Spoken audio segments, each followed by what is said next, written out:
Let's have some fun today, shall we? Today we're doing some actual coding today. We're building Fame.fun, a meme coin social network where anybody can mint a coin of themselves, collect it, trade it, compare valuations with each other, trade themselves, trade people. The more famous, the higher the valuation. Trade on fame, live on fame. So this brings social finance to the Solana meme coin ecosystem. And I believe that this app layer, SocialFi, may outpace gaming, NFTs. I mean, look, Fame.fun could even become the Facebook of web3, a directory of people and profiles you can trade and collect based on their fame. We're early, we've got first mover advantage, it's a fresh idea. Let's see what happens with this. But enough talk, just too much yapping on YouTube. Let me just show you how this works first, and then I'll do your little coding tutorial on how to build this for the more technically inclined. So you come into this website and you've got all of your favorite X profiles. You've got Elon Musk, Joe Rogan, Donald Trump, Dalai Lama, Andrew Tate. And you can click into any one of these and you can trade the token actually. It is minted. You can check their price chart here.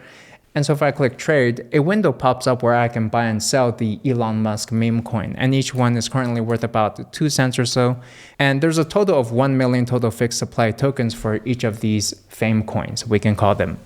So let me just actually buy some. I'll show you how this works. I click swap, confirm the transaction, and there you go. Now I've got some of the Elon Musk coins. And if you look at the address, each one ends in fame, a vanity address generated for you. If you click into this, you can see the token name, the symbol, current supply, 1 million total price. You can see who the minter was, and also click into analytics like GMGN or DEX Screener to see who's trading this and who the holders are, what the distribution looks like. And the beautiful thing about this is, unlike other meme coin makers where you'll have tens or hundreds of Elon Musk meme coins just scattered everywhere, here you only have one unique coin per profile. So this is it. This is the only Elon Musk meme coin on this app. You can't make another one. This is the one you trade. It is unique. And each person gets assigned a meme coin. Everybody has a creator coin. And you can compare valuations based on the same tokenomics, fair distribution.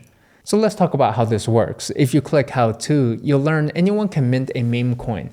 Now there's a minor fee involved which covers really just the gas costs of minting, supplying, and deploying liquidity. Because what happens is you'll receive 1% of the supply after creating the coin, and then the other 99% is liquidity locked in the Radium decentralized exchange as fair distribution.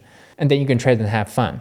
And so this ensures clean tokenomics, where each Fame meme coin has natural support and organic growth behind the markets. It's not like a bunch of insiders are holding onto all of the supply. Now, on the home page, we also have a featured trending bar showcasing the top famous profiles out there. The more famous you get, the more famous you become. And you can sort by newest, trading volume, or market cap. Now, why don't we try creating a meme coin just to show you how this works? So why don't we look at one up here? We'll create the Bitcoin meme coin. So we'll link this to the Bitcoin profile. You know, the funny thing about Bitcoin is it's 21 million fixed supply. That's what gives it scarcity. But this one is going to be 1 million fixed supply. Also just as scarce, is actually more scarce. So let's say I like the concept. I connect my wallet, I click mint, a dialog pops up, and I confirm the transaction. Now what's going to happen is it's going to start initializing this at the bottom, and a mint is going to take maybe 5 to 10 minutes or so. And we can see now it's minting on chain. It's deploying liquidity now, then it supplies liquidity, and we can see now the coin has been created. If I check my wallet, I can see I've been allocated 1% to supply 10,000 Bitcoins.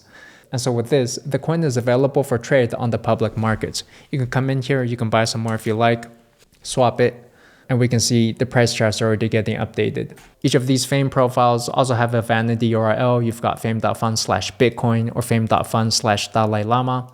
And it's important to clarify, and this is the interesting part, this is not my project. This is equally a community project that depends on you guys, people, embracing the idea, making meme coins, trading it. And so that is why there's actually a community co-op rev share token, the Fame token. So what is this Fame token? It is the only official Fame.fun coin, and Fame holders receive half of protocol transaction fees through buybacks. And so what happens is as trading volume of these Fame meme coins increase, the price of Fame increases as well. So you can be a part of the Fame community, and we are all aligned to contribute, promote, and share Fame.fun. So what are the tokenomics on Fame? Basically 100% locked. You've got 50% liquidity locked, which is available for trade on the public markets, full natural organic support. And then the other half, locked as well. This one over 2 years vesting for continued development, marketing, and community support behind Fame.fun. So that is Project Fame. I hope you enjoyed it. Check it out. I built it over about 2 weeks or so. Let's talk about some of the behind the scenes development on this actually now and get into more of the tutorial development guide. One thing, why did I choose Solana this time? My prior projects had actually been on Ethereum with Million Token, Metaphora, the web3 social messaging app. And really it's because of two things. One is a complete shift in culture where Solana now has Memecoins, fun, retail, consumers. Whereas Ethereum continues to be more for like DeFi whales and CPAs, tax accountants. Ethereum mainnet is too expensive, and really what I wanted to use was actually Base L2 for this project. You know, Base is the dominant L2 on Ethereum nowadays, doing 10x the transaction count as Ethereum mainnet. The problem with Ethereum is it's just so fragmented right now, where the process of onboarding a normal person to Base L2 is just so complicated. You got to get people to install the wallet. And for Base, there's Coinbase Wallet, there's Coinbase Smart Wallet. These are two different things. There's MetaMask, there's Rabby. Then you got people to buy Ethereum and somehow bridge it over to Base. You got to get them to add the custom network, explain what a L2 is, switch the networks, bridge the funds. And then when you swap and deploy liquidity, well, it probably would not be on Uniswap because that's not the dominant DEX on Base. It would be Aerodrome, which a lot of people haven't heard of. And so when you compare all of Ethereum's fragmentation and complex user onboarding process with Solana is actually very retail friendly, right? You download the wallet, it's a unified ecosystem pretty much, you're ready to go. Now the other funny thing about Fame.fun is this is actually the web3 version of a far older Web 1.0, Web 2.0 app I once developed a long time ago known as Human Pets, where you can buy and sell people. So this was a huge hit at the time, millions of users actually. A fun viral app where people could collect their favorite profiles, trade and swap using a virtual currency system. Now this virtual currency was worthless in the real world. You know, some people are worth 50,000 points, 30,000 points, 10,000 points. So you can see the interesting part about now bringing this concept to Web3 is all of these virtual points are now real tokens that you can trade on the global public marketplace for real value. That is the concept behind Fame.fun, and an exploration of the SocialFi application layer pushing the boundaries of Web3. All right, so switching topics, let's talk about code now and how the site was put together for the more technically inclined. So this is where I come in. You gotta be a full stack developer to put something like this together, front-end and back-end databases. We're using Linux, Apache, MySQL, PHP, Memcache, Node.js. Those are the main technologies. On the domain side, we're using Cloudflare for the name registration, Fame.fun, pointing it to our servers, as well as for their DNS management, DNS protection, and caching layer as well. So they're able to cache all of our images, static JavaScript, and CSS files just for faster global serving of files.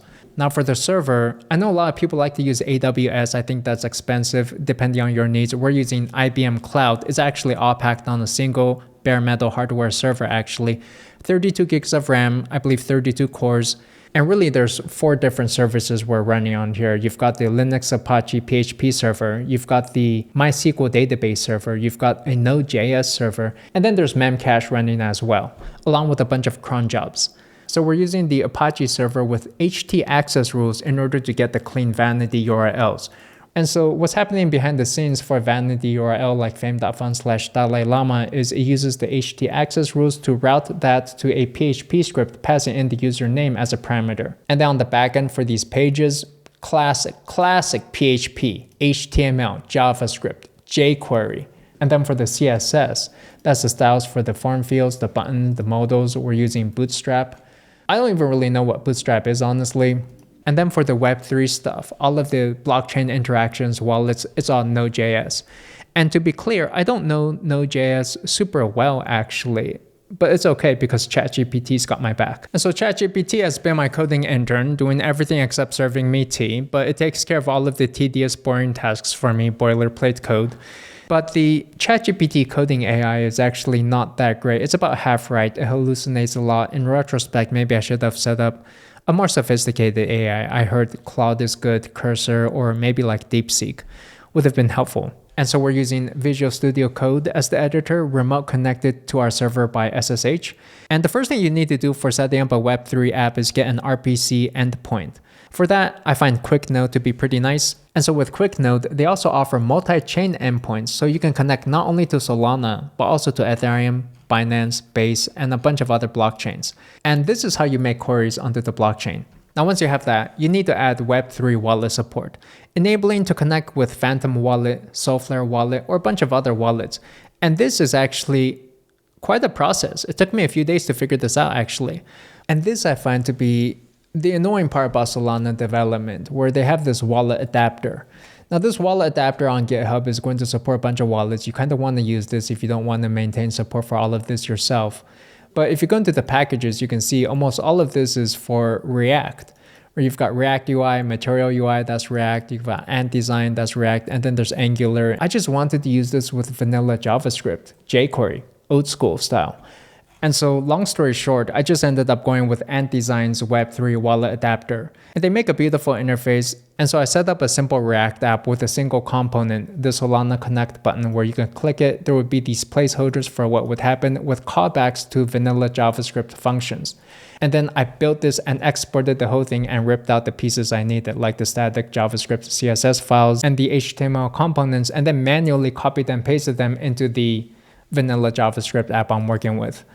Now, if we take a look at the code for this wallet, and don't praise me, ChatGPT did most of this, what it does is it bundles a series of transactions when you send the fee, connecting to the QuickNode RPC, but it also includes a memo here.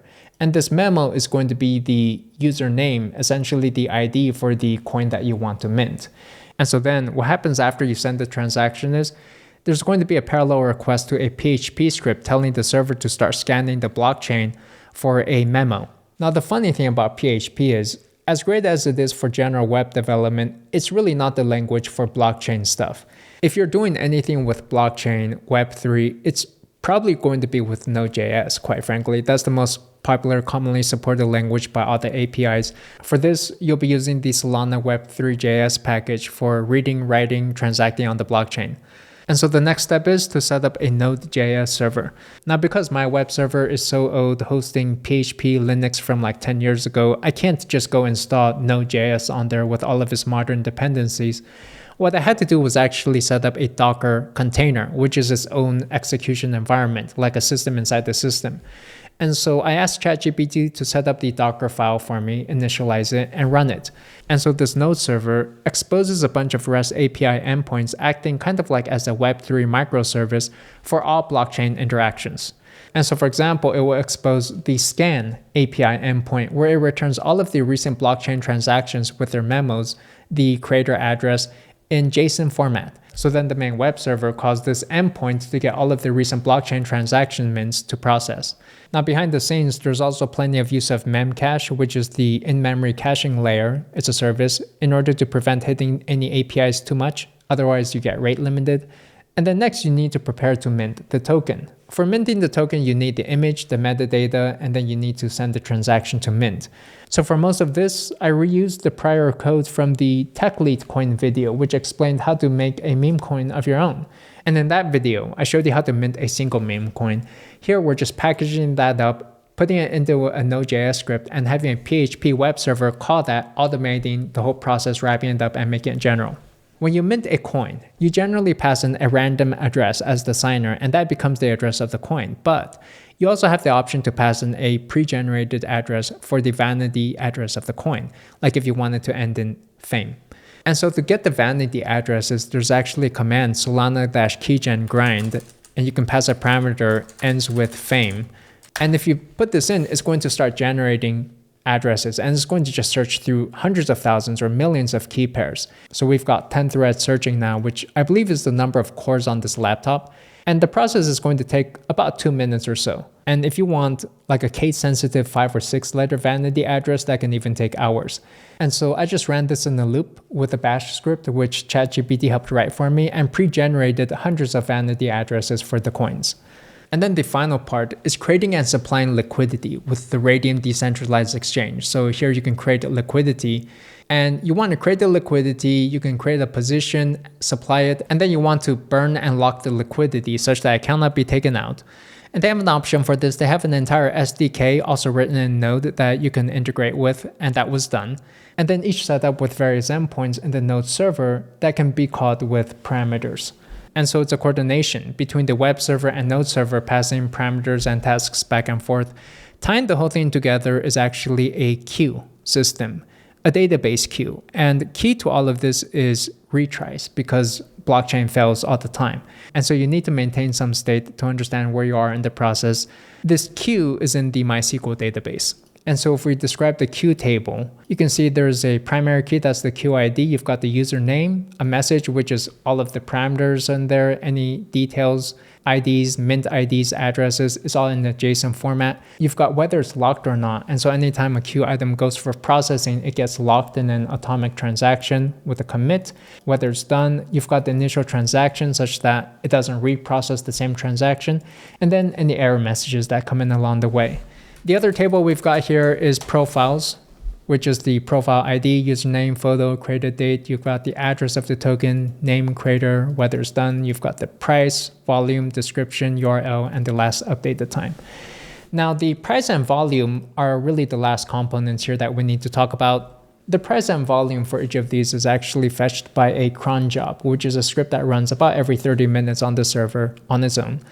And what it does is it will actually query BirdEye, which is a service for providing all of this data. And so if you go to BirdEye data services, they have all these APIs for getting all sorts of information on Solana, tokens, blockchains, price, volume, trade data.